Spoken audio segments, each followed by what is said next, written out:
We did it! You campaigned for it, you fought for it, you voted for it, and now it has arrived. Change begins now.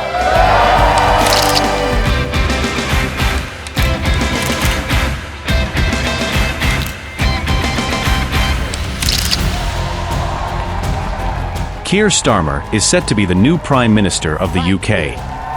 His Labour Party has secured a landslide victory that has ended 14 years of Conservative rule. In a historic shift, the Labour Party, under Starmer's leadership, has secured over 400 out of 652 seats in the House of Commons, capturing more than 50% of the vote and defeating Rishi Sunak's Conservative Party. This sweeping success signals a dramatic change in British politics, with voters turning towards Labour in a bid for fresh leadership and renewed direction. But who is Keir Starmer, the man at the helm of this historic win, and how did he manage to reincarnate the Labour Party that was all but alive just a few years back?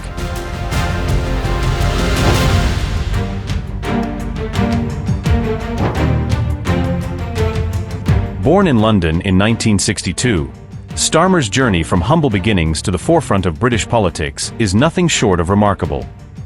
His father was a toolmaker, and his mother a nurse. From these roots, Starmer climbed the ladder of success through sheer determination and intellect. Keir Starmer comes from what we in Britain would call a very ordinary background. His father was a toolmaker, did have his own business, but it wasn't particularly profitable. There wasn't a lot of money coming into the family, and that situation was made worse by the fact that very early on his mother contracted a very serious chronic illness, which meant she had to give up her position as a nurse. So while I don't think you could say he had a very deprived childhood, it was certainly a childhood that I think made him recognise that some people have it much worse than others. A human rights lawyer turned politician, Starmer was the first in his family to attend university, studying law at the University of Leeds and later at the University of Oxford. As a barrister, he took on high-profile cases against corporations like Shell and McDonald's, and even former Prime Minister Margaret Thatcher's mine closures. In 2008, Starmer's dedication to justice saw him being appointed as the Director of Public Prosecutions, overseeing the Crown Prosecution Service. His tenure was marked by significant cases and reforms, earning him knighthood in 2014 for his services to criminal justice. Ultimately, if you can use those skills, that knowledge, that experience within the system to protect them, it's much better than standing outside and railing at the system from the outside. You can probably achieve much more doing that. His transition into politics came in 2015, when he was elected as the Member of Parliament for Holborn and Street Pancras. Starmer quickly rose through the ranks, serving as the opposition immigration and Brexit minister, before taking the helm of the Labour Party in 2020 after Jeremy Corbyn's resignation.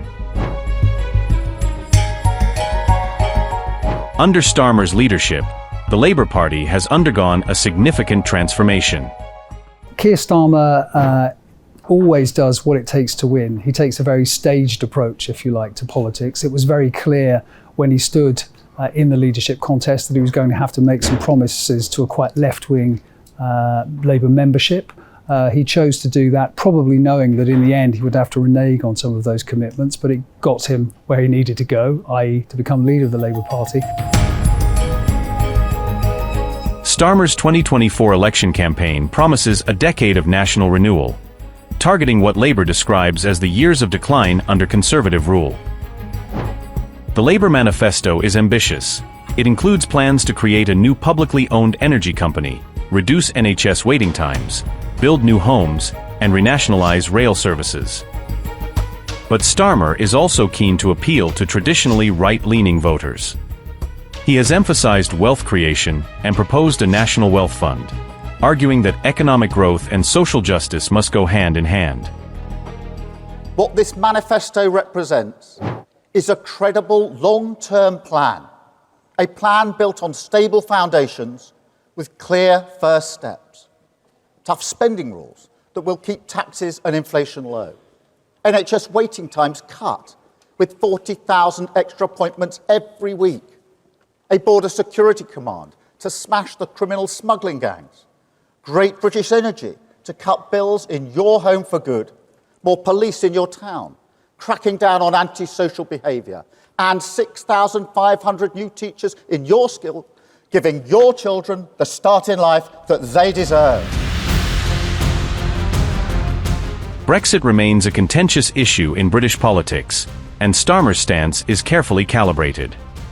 Having voted to remain in the EU in 2016, he acknowledges the need to improve the current UK-EU trade deal. His focus is on enhancing areas like trade, research, and security, without advocating for rejoining the bloc. However, Starmer's landslide victory reaffirmed the notion that his steady, pragmatic approach is exactly what Britain needs after years of political turmoil. 4.5 years of work changing the party. This is what it is for.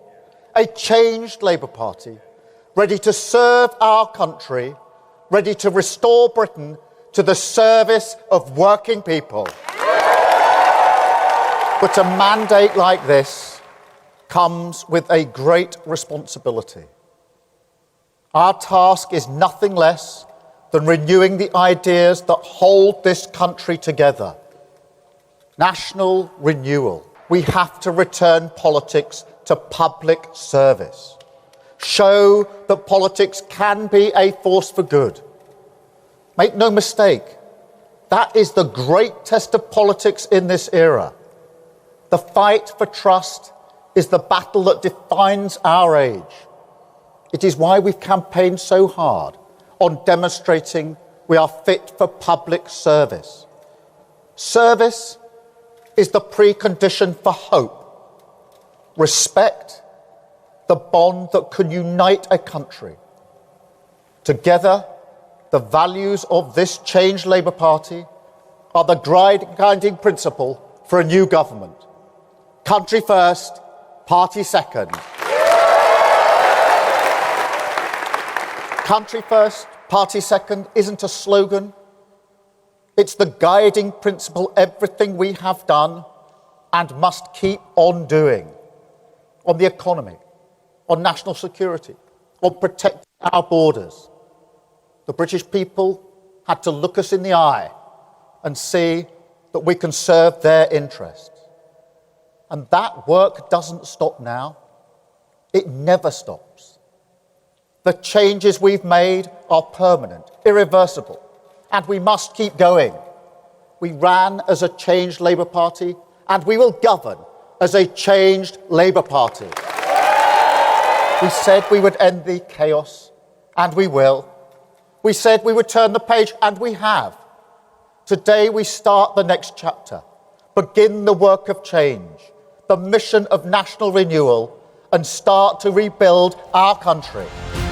Thank you.